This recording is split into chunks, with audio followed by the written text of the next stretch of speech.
Hey, what's going on, guys? Today I wanted to do a video review for the Klipsch R-120SW Subwoofer. In this video I'll just kind of go over some of the connections with this, show you the setup, and then we'll do just a brief demo here with my entire Klipsch setup and home theater sound system. So starting with the actual subwoofer itself, this is a fairly large footprint. I have this matched with these Klipsch tower speakers, and we're basically using this in a basement setup. I'll kind of step back here just so you can get some idea of what to sort of expect. We were able to fit a 65-inch TV here on this wall, and then I have my two towers, my center speaker, and you can see the subwoofer fits here quite nicely.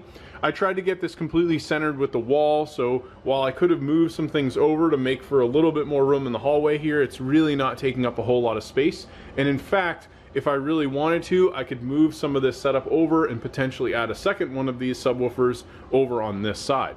So you do have some options here with these, but again, just keep in mind that it is fairly large size. On the back side, you have a few different options here. So you've got your line in, and then you also have this secondary port, which is actually optional. Here you've got a couple switches. You can do pretty much either on or auto in terms of the subwoofer itself, and then you have this phase setting. Haven't really played with that too much, but you can change that around, and I believe that'll reflect some of the bass settings. Then you have your low pass. So this basically has 80, 120, 40 hertz depending on what you're looking at, and then you have your gain, which ultimately is how much bass you're going to get. So this dial can either go down fairly low if you want to kind of reduce the bass, or high depending on what you're looking for. You will need dedicated power for this, so you can see I have an outlet here that's specifically dedicated to this. Another thing that I do recommend if you're doing a home theater setup would be to possibly look into some of these wall plate units. I actually added this, but the cable currently I'm using is just running all the way, so I decided to kind of leave it out for the moment.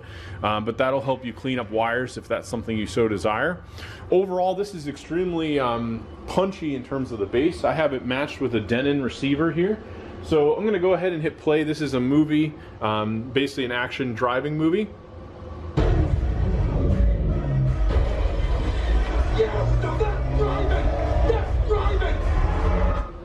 So I really love the sound of this. It's amazing setup. If you really do go for like something like a 512 or even a 7X type setup with your home theater, this subwoofer is definitely going to really add some punchy bass to all of your movies, your gaming, anything else that you're doing with your sound system. Thanks for watching, and I hope you found this helpful.